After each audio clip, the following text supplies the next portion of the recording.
So we had a great keynote this morning. I thought it was amazing.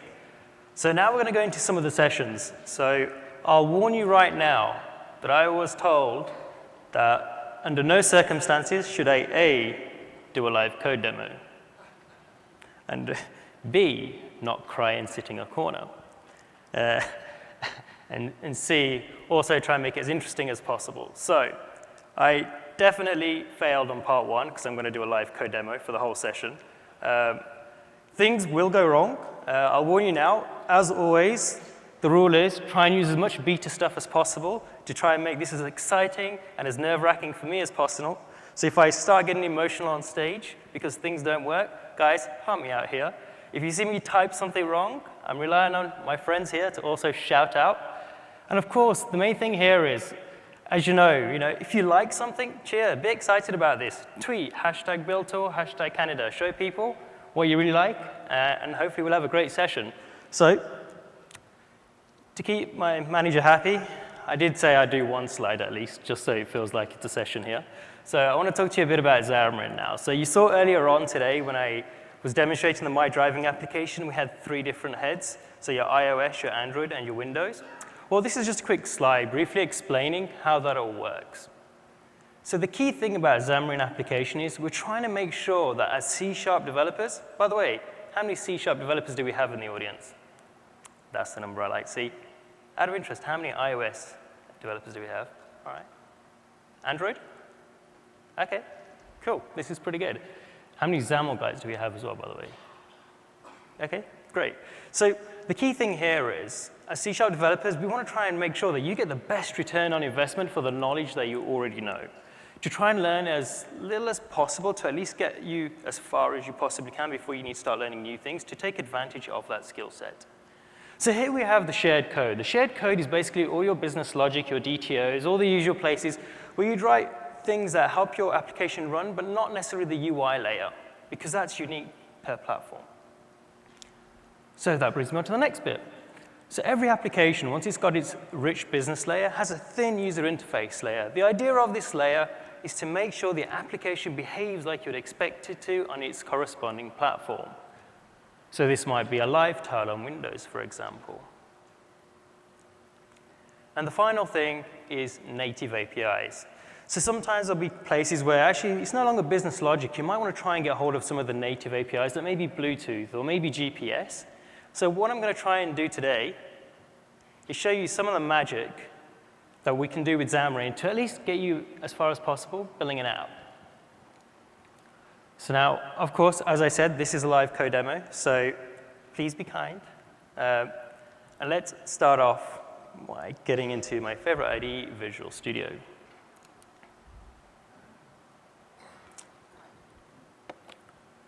All right. So I wasn't joking when I said I was going to do a file new project. So the first thing you need to do, as always, is file new project. Now, in this case, I want to do C#, my preferred language of choice, and I'm going to go cross-platform and a blank app. This is basically just going to say it's a Xamarin-based application. As you can tell, I've had a few practices at this, but doesn't mean that it's going to be as smooth as we hope. So I'm going to go application 15, because that's just such a great name. So here we go. So what's going to happen now is you'll see it's going to create various heads for this project. So we're going to see the 3 that we talked about earlier. So I'm just going to drop that behind. So you can see we've got our shared business logic. You can also see that here we have some of the other few cool things here. So we've got like my Droid application, my iOS. And it also has a Windows Phone 8.1 application. Now in this case, you know what? I'm actually going to say I'm not going to build the 8.1 application in this case, because I'm all about the UWP, right? And that's what we're all about today. So I'm going to go here. I'm going to say, cool, I want a Windows, universal. I'm going to say a blank UWP. So I'm going to call it at 15 to keep consistent, UWP. OK, select the platform. Now, what I want to do here is, as you probably gather, I do a lot of traveling because of the build tour. And I've started realizing that I never document where I go. I never remember where I've been. Well, short term I do. I remember what I did yesterday. But the idea here is I just want an app that allows me to sort of work out where I am and then maybe just pin it later and save all the information. So as I'm traveling, it'll remember, hey, you went here, here, here, and I can document it. The aim is to try and get to 50 countries by 50. Let's see if I can achieve that, right? So here I have my application. So I think the first thing I need to do to make sure I can get my shared business logic, so you'll see here I've got my portable code here. So it's called my class. Now, I'm going to rename this to point of interest. Okay. So Visual Studio, being great, is saying, hey, you know what? You should make the class name and the file name the same. I'm going to remove all this. So I didn't obviously, when I said a live code demo, I didn't want you all watching me type. It makes me kind of nervous. So what I've done here is I've just got some code snippets here to help us get along the way. So this is a clear point of interest where I've got my name of the location, the latitude, the longitude. We've got a few things here. So obviously, we're using the lovely async await, and we're using collection. So I'm going to add those namespaces in. And you can see here I've got a global async list. Now, one of the things I've done here is, for demonstration purposes, is I've actually already hard-coded in some of the values. So Paris and obviously Seattle, that's where I live. And I've just put some of those values in. Now, what I'm also doing is I'm actually going to use some inversion of control. So what this basically means is this is shared logic across all my platforms, but every platform is going to do something different to return me my latitude and longitude. So I need to make sure I abstract that out from my code. So what it's going to do is it's going to call this particular function, this get current POI async. It's going to check to see if it's not null. And if it's not null, it's going to take whatever I retrieve back from it, so in this case, a point of interest, and it's going to add it to that list. And then as we build the application, you'll start to see how this comes alive. So far, so good. So I'm just going to quickly rebuild that. So the one thing I want to do is I'm going to start with my favorite platform, so UWP. And what I want to do here is I'm going to go to my main page. And so I'm going to remove the designer. I'm going to go straight into XAML. And what I'm going to do is I'm going to add some XAML here. So what does this do? So as most of you XAML developers are very familiar, it's a simple grid. I have 2 rows. I have a list view. And in that list view, what I'm doing is I'm binding to some data. And in that data, I'm going to show basically a data template, which is going to show the text of a location, so in this case, the name. And then I'm also going to add a map control. Now, as you can see, it's probably glowing a bit blue there because I need to have the namespace there. Do we have some ultimate UWP geeks that remember the namespace for this? Nope. No one? All right, let me try and help you out. So I'm going to say using Windows XAML. Now I'm trying to remember it.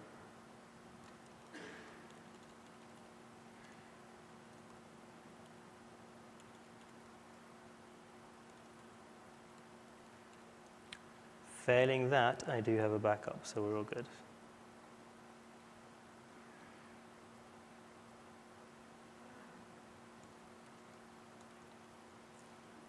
Toronto, shame on you. You let me suffer in silence.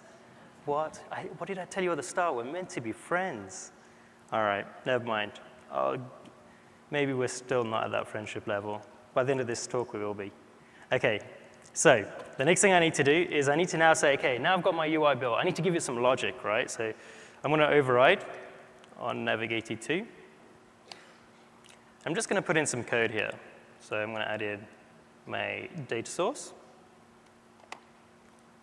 So as you guys can see, it's a basic thing where I'm just checking for an item clicked on the list view, and then I'm going to fire an event. The other thing I'm going to do here is I've got a data source, and that's actually calling my POI interest. So this is my shared logic, remember earlier on? And I'm going to say, get me my global list async. Once I've got that list, I want to bind it to the item source of that particular list view. And then I've got this move to, which is basically going to tell the map that if a user selects something, then this is the place you want to go. By default, I'm going to start with the first item. And then I've just got some map styling just to make it look pretty. I like to think I'm a bit of a designer, but really, as you'll see from my development skills in a minute, my design skills are terrible. So the next thing I need to do is let's add some events in here.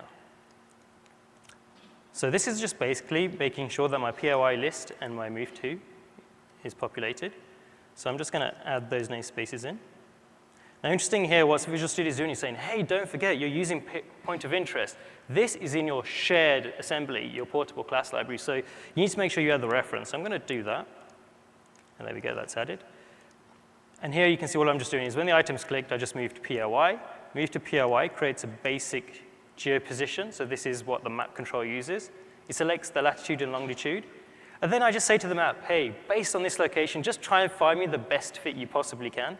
And the map will then try and sort that out for me.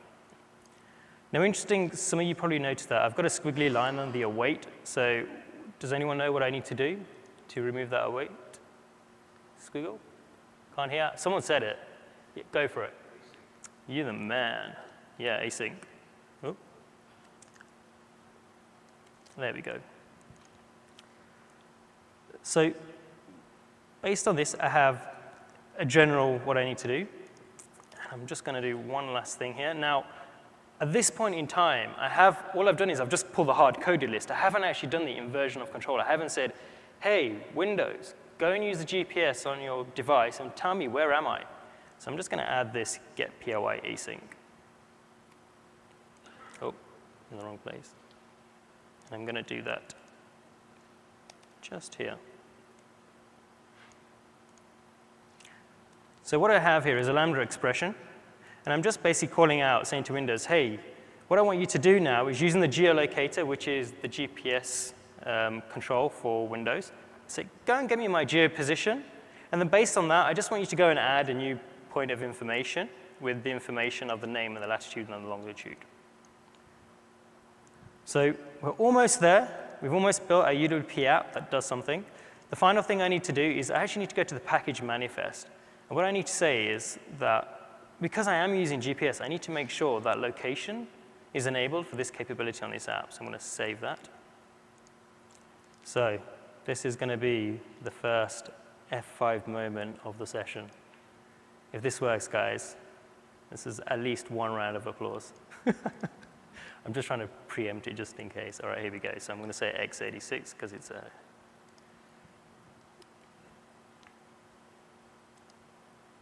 that's it. Looks like I've already got it up. Oh, well, the great thing about UWP is it also works on the desktop. Not what I was targeting. Let me see if I can go.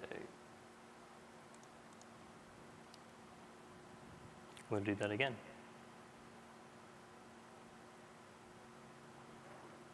So the first thing you notice is because I asked for the capability and I'm now using the GPS, it's saying, hey, would you like to access the location? I'm going to say yes. So if you get motion sickness, you probably want to turn away right about now. So you can see here, that's Paris, and there's Seattle. And just where I am right now. So what you're probably noticing is, well, Shen, you're not in Redmond. You're in Toronto, right? And that's because we have this great feature on the emulator where I can say where my live position is. So I'm just going to say Toronto. I'm just going to click about there. Great. So now when I go back,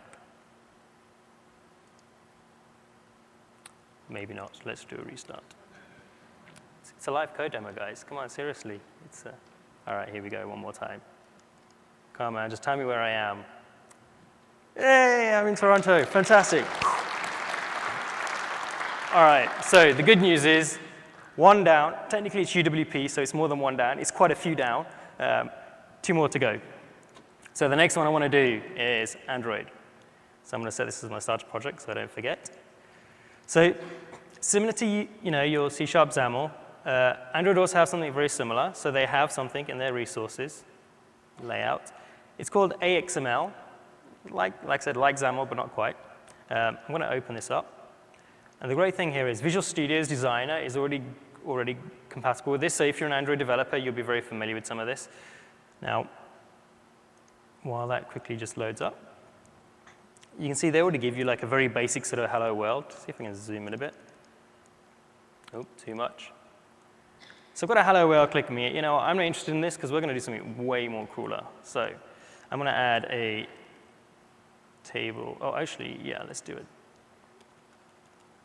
Let's do a list, actually, a list for you. I want to show you something slightly different with Android because Android has a notion of intents.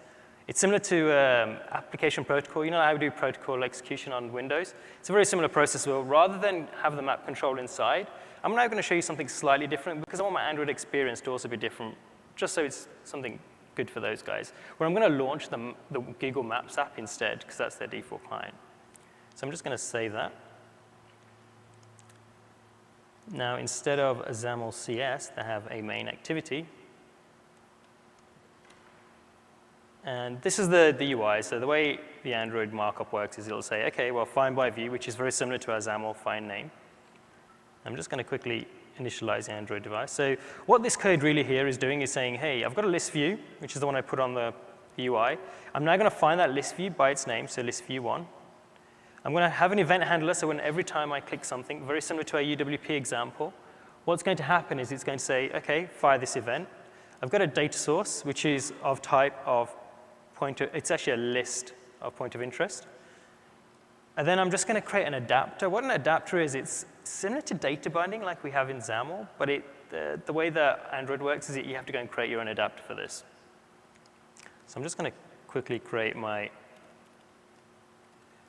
And notice what's interesting here is actually these are C# types that you're used to. So I'm not having to remember everything. Cool, so I've got my data source. Good old Visual Studio. Great. So I've got rid of one squiggly. Now, again, I've got the await, so I need to make sure it's async. That's got rid of that problem. I've got an event handler here. So every time someone clicks on the list item, it's going to make sure it grabs a POI based on that. And notice here, this is the protocol activation I was telling you about. What I'm going to do is I'm going to say the protocol is geo for geolocation, and I'm going to specify the latitude and the longitude. And what's going to happen is Android's going to say, well, if it's a geo protocol, that's not me. OK. So anyway, what it'll then do is if it's got a protocol, it's going to say, OK, well, what apps then use this? And it'll say, OK, well, I think this is the Android application. And then from there, it's going to launch that. So part of a live code demo is not noise, but I get a feeling it's telling me I'm running over. So at this point now, what I want to do is I want to create a POI adapter. This adapter is basically then going to say, great, so now you've got an adapter. I'm going to create, sorry, now I've got a location. I'm going to create a POI adapter. So what does this adapter do? Well, like I said, it's going to act as a data binding mechanism. What's happening here is it's just using the usual Google sort of base type that we have here, so the Android base adapter. And I'm just going to specify that the type of this should be an observable, well, sorry, a point of interest, which is very similar to an observable collection of point of interest. So now I've got this adapter set up here, and I need to also make sure that we have the similar equivalence of a package manifest change. So part of this package manifest change, I'm now going to go to the, in Android, we have something called assembly info. And in that assembly info, I'm going to drop this in. And what you're going to see here is it's going to, again, give me some squigglies. So Visual Studio is going to be great. It's going to add those in for me. So this is fantastic. Now, again, remember, all I've done at this present moment is the very simple thing of making sure, sorry, annoying me now. So what is I'm just pulling back that hard-coded information, but I still yet haven't actually gone and said, hey, use my geolocator position. So my next thing now is to say, well, let's start using that. So I'm going to go over here to my main activity again. Yeah. And I'm going to implement an iLocation listener. So this is the interface that's needed for Android. And I'm going to go and say, I won't implement that. Yeah, I'll use that. But I'm not going to implement it just yet because I've actually got some stuff here that will help me. So what we're now going to see here is we've got a point of interest, and we've got some code here that implements that interface. So every time the location changes, what it's now going to do is it's going to take the name, the longitude and latitude, as you would expect. And here, we've just got a few extra bits and pieces that we need to add. But notice something interesting here. I'm using a manual reset event because unlike Windows APIs, they don't have the ability to do the async await. So what I'm now doing is I'm using a manual reset event to almost create a unblocking UI thread. So it's going to wait for this event to fire before it then decides, OK, now's a great time for me to go and carry on executing the remaining code here. So you can see at this point, this is what this set will do. So by default, it's going to wait until this set gets called. So my next thing I'm going to do is this. So this is just initializing the location manager. So as you'd expect, the key thing I need to do here is say, get me the geolocator equivalence on Android. So this is the get system service on location service. From there, I'm going to create criteria. And I want to say the accuracy has got to be fine, because I don't want to be sent, like, into a different country. I want to be very accurate on to say where I am. It's then going to try and find the available providers that can help me manage that. And then from there, if it does find any, so we'll add the link, what it's then going to do is it's going to pull the first available provider that can help me. And then from there, it's going to keep requesting updates from that particular provider, which will in turn eventually fire off this on-location event changes.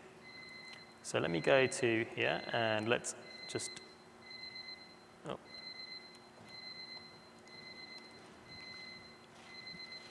Oh, I got Mr. Brown here to help me out. I think that's there somewhere. I know it's a timer in the middle. Okay, yeah. They're complaining, they think I'm running long. I think I'm going great. Man, what do you guys think? It's going good, right? I mean, I'm doing a live code demo. Who else does this? Yeah, okay. Cool. Thanks. I don't know if that was a pity applause, like the poor guy. He's trying to do a live code demo and he's got beeping noises going off in the background, but I'll take it regardless. So this is a great thing. So at this point now, what I'm doing is I'm using the Android APIs. Again, what I do here is I say, wait one. Thank you. That's fantastic. Yeah. It's OK, guys. It only took you 10 minutes. OK. So here, what I'm going to do is I'm going to say the get current POI async is going to get called, and then I'm going to call the necessary APIs that's needed for Android. So this is my second moment of where things could go fantastically well, because I'm optimistic, or it could possibly not go too great. So I'm going to open up my VS emulator here. So give it a second. Let's see what happens. Cool. It launched. That's a good start. So remember we said that in this case for Android, I don't want to put the control in. I decided I wanted to use the intent to go and launch that particular Maps application. So in this case, let's just try Seattle. All right. Looking good. That looks like Seattle to me. And then exactly here. Now, remember again that I think, yeah, so if I do this, yeah, so we are actually in Toronto. I didn't recognize any of the street names, so therefore I'm assuming that looks good to you guys. Yeah, OK, close enough. Fantastic. OK, so I'm 2 down. 2 down. I got 1 more to go, and I've got 7 minutes to do it. So here we go. So the next challenge, iOS. So let's start with the basics here. So I've already connected to my Mac. Now, I've been told a lot that, there are 3 things you shouldn't work with. It's children, animals, and MacBooks. So hopefully, it's going to connect to my MacBook. And what we're going to see is we're going to see the storyboard. Now, what's interesting about this storyboard is that it's the same sort of designer that Mac developers are already used to. So it should be a very familiar place to them. So fingers crossed, it's going to go out to the machine under the table, and it'll load. All right, it's a good sign. All right. So I'm going to delete the hello world. Now, I'm going to go back to my old model, because I think I like the map control and the list view in the same thing. So actually, in there, well, they call it a table view. So I'm going to put that in there. And I'm just going to drag that out. I'm going to make that slightly smaller. I'm also going to add a map view to show where we are. All right, we're going to bring that to the end there. I'm a designer. I didn't even know. Look at this. All right. So now there's something interesting. So those people that are Mac designers, they'll see the cool stuff that they do in the designer to make sure it feels like it's at home. So if I click this now, rather than do the horizontal content alignment, the designer actually allows you to drag these pinpoints to say, I want to pin this to the top. I want to pin this to the side. Let me make sure that was the top. Yeah. I'm going to pin this to the map control. And same with the map control. What I want to do here is I want to pin it across to the sides and the bottom. The other thing I want to do now is I actually want to give these things a name. So in the spirit of great naming, like app 15, the best app on the planet, I'm now going to call this my table. And this, I'm going to call my map. As you can tell, I'm great with naming conventions. So now I've done my storyboard. Now I need to go to the code behind and now start adding all the code that's required to make that user interface absolutely sing. So let's go in here. So they have some interesting method names, viewDidLoad. So that's a classic method that's used on iOS development. So what I'm going to now do is let's add some of the additional pieces I need. So the first thing we need to do, similar to the POI adapter on Android, I need to now create some sort of source of data binding to my UI with this iOS application. So I'm going to add a class. I'm going to call it table source. So when you start doing this, you realize how great it is to have data binding in XAML, right? You just do a binding and you're done. Cool. So here's my table source. I'm going to drag that across. So again, it's using all Apple sort of technology. So you're going to see you've got the UI kit available here. So I'm going to add the UI source. It's going to tell me that should be fine, actually. I think it just wants the using foundation in there. Cool, great. So now I have a table source. In general, this is what's happening here. It's saying, OK, well, I want to create some sort of binding engine. So I've got a table view, and the table view is going to bind to this table source. There are some default methods that I have to override. So the rows in section, the current row that's selected where I call a click event handler and I invoke it. And the final thing here is they have sort of a virtualization. So as part of getting the cell, what I can do is I can dequeue the item from the table view, and I can work out, is there a cell available to me that I can already reuse? If there is no cell that I can reuse, then you know what? Create me a new table cell with a default style, with a default identifier.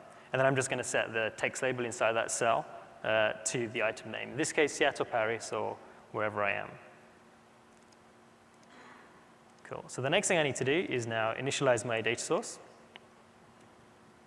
So you can see here again, I have to do an async await because I am awaiting a point of interest. So this again is only getting my Seattle and Paris. It's not doing a fetch for my current geolocation. I've got an on-source click. So again, when you have your event handler, you can click. And then I'm just going to set the source and reload the data. So the next thing I need to do is add that event handler. Now I've got this event handler. This is going to use CL location coordinate 2D. And this is basically one of the core APIs on iOS devices. And it's just for geolocation again. So what it's going to do is it's going to find my latitude and longitude. And it's just setting that. So when I send it to my map, I can say, these are the coordinates I want you to find. And then what they do is they use like a coordinate span. So they say, rather than Windows where we sort of say, get me the best fit possible, they have the whole, I want a margin of 0.1 on the latitude and 0.1 on the longitude. So I'm also now I've got sort of the UI wired up, I now actually need to go to the location manager on iOS and say, you know what, I want you to go and find where I am. Oh, and I'll put that in here.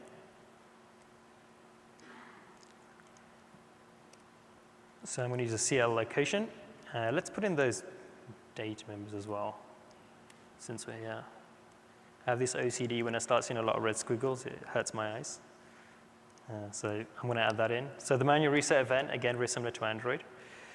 So here what I'm doing is I'm using the location manager as part of iOS. So I'm using the CL location manager. I'm going to request the information from the user to say, hey, is it OK for me to use GPS on your device?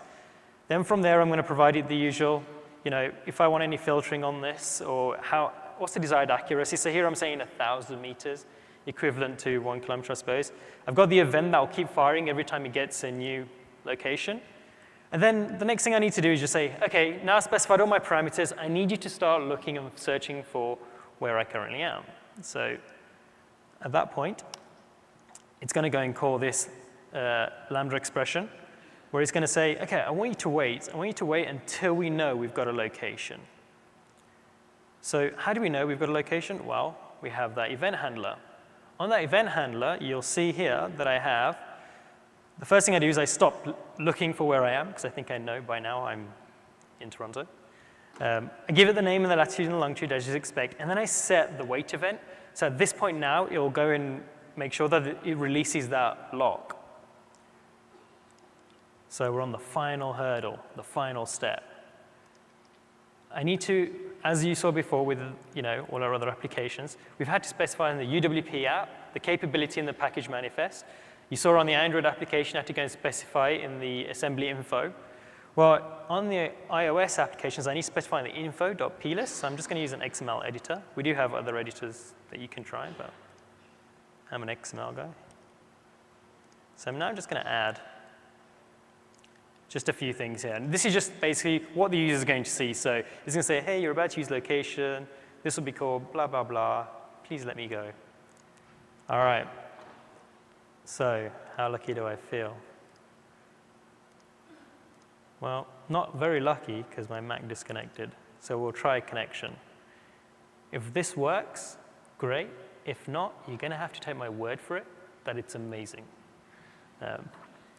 So let's see what happens. We'll let it twirl for a little bit.